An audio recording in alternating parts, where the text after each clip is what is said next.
शहर के कुबाने कबार खाने में, जहां वक्त की धूल हर चीज पर जमी थी, जुबैर की नजर एक चमकती शय पर पड़ी।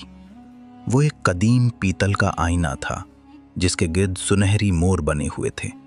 जैसे ही जुबैर ने उसे छुआ, उसे एक अजीब सी सनसनाहट महसूस हुई। दुकानदार ने आईने को सस्ते दामों बेच तो दिया, मगर जाते जाते जुबैर के कान में सरगोशी की, इसे कभी अंधेरे कमरे में अकेला मत छोड़ना।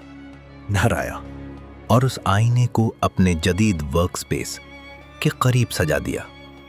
उसे दुकानदार की बात फजूल लगी। उसे लगा कि शायद ये कोई कदीम टेक्नोलॉजी है या महज एक किस्सा।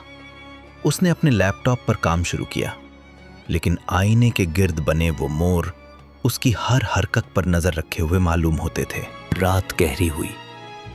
जुबैर ने काम खत्म किया और जैसे ही कमरे की लाइट बंद की, वो ही हुआ जिसका डर था।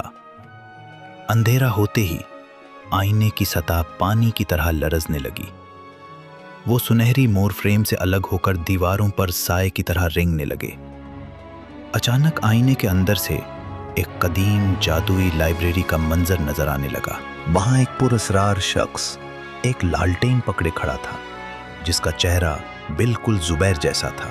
उसने आईने के अंदर से हाथ बाहर निकाला और जुबैर को अपनी खामोश दुनिया में खींचने लगा।